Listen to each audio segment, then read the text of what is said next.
Assalamualaikum warahmatullahi wabarakatuh. Perkenalkan, nama saya Najma Basma Maulida dengan NIM 204. Di sini saya akan mempresentasikan tugas dengan yang pertama, moderasi beragama. Moderasi beragama adalah cara pandang kita dalam beragama secara moderat, yakni memahami dan mengamalkan ajaran agama dengan tidak ekstrem, baik ekstrem kanan maupun ekstrem kiri. Saya mengambil kasus konflik Aceh Singkil. Pada latar belakang, konflik merupakan salah satu esensi dari kehidupan dan perkembangan manusia yang memiliki karakteristik yang beragam.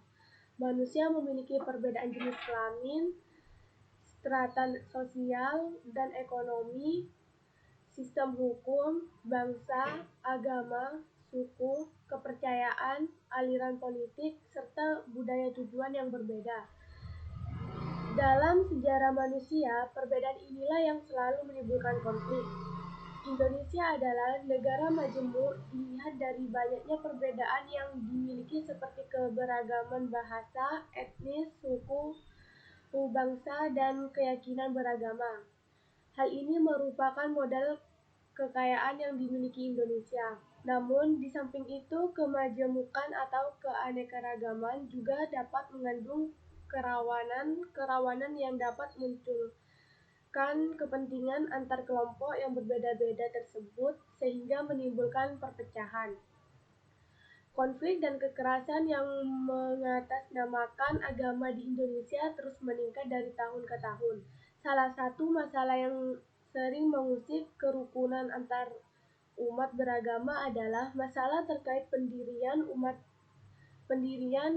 beribadah. Islam sebagai agama mayoritas di Aceh. Sebaliknya, bagi golongan yang kontra menganggap bahwa peraturan ini mempersempit peluang minoritas dalam mendirikan rumah ibadah di Aceh. Meskipun telah dikeluarkannya peraturan pemerintah tentang pendirian rumah ibadah, namun hingga saat ini proses pendirian rumah ibadah masih sering menyebabkan konflik.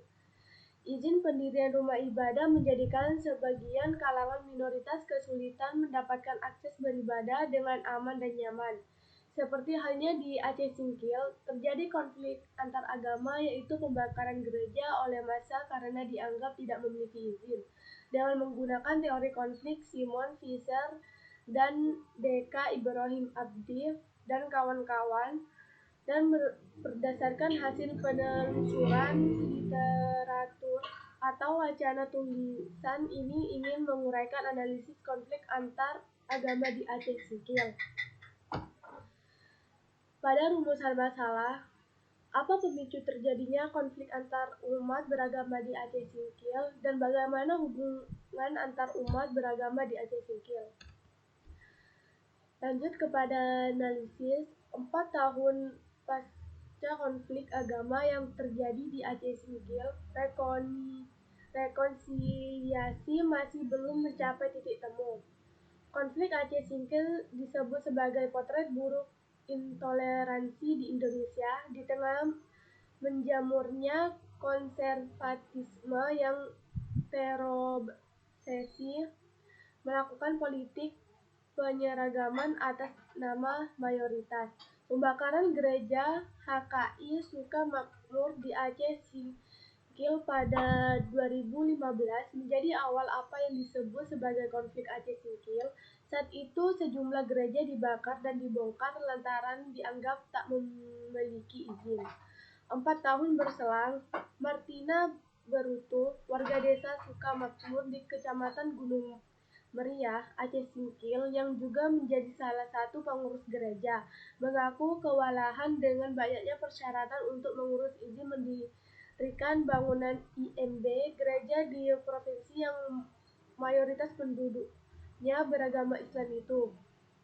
Boas Tumanggar, Ketua Forum Cinta Damai Aceh Singkil, Forcidas, yang mengadvokasi warga Kristen di Aceh Singkil, mengungkapkan kanun tentang pendirian tempat ibadah dianggap menjerat umat dan sebagai bom waktu karena acap kali digunakan untuk kepentingan politik.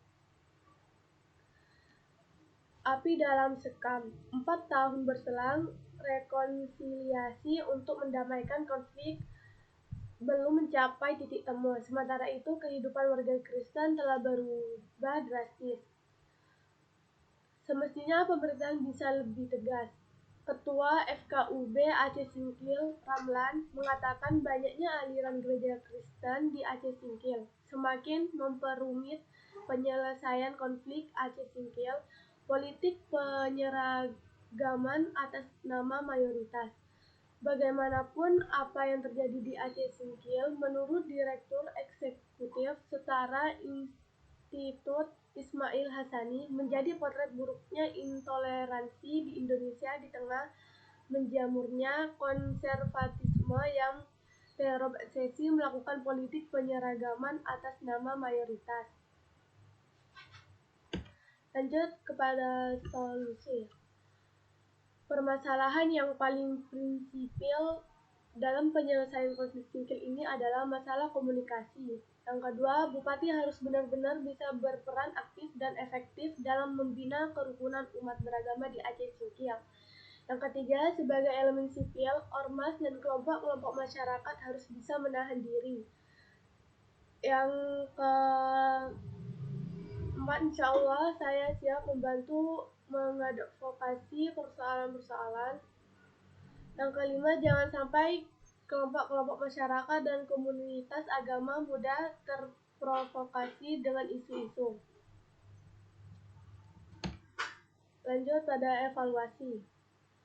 Aceh Singkil sebagai daerah mayoritas Muslim juga sesungguhnya memiliki hukum formal tertulis berupa Peraturan Gubernur Nomor 25 Tahun 2007 yang salah satu pasalnya tentang ketentuan jumlah pengguna dan pemberi izin 150 orang pengguna dan 120 orang pemberi izin. Berbeda dengan PBM 90 orang pengguna dan 60 orang pemberi izin, akan tetapi di Provinsi Aceh terdapat payung hukum Undang-Undang Nomor 11 Tahun 2002, hanya saja pelaksanaan Pergub tersebut tidak dikawal oleh Kepala Daerah tingkat 2, sehingga mudah dilanggar. Di samping itu, untuk membangun budaya dominan di Aceh Singkil terdapat kesepakatan bersama yaitu Ikrar Kerukunan Bersama pada tanggal 13 Oktober 1979 dan tahun 2001 yang menyepakati 1 gereja dan 4 undang-undang.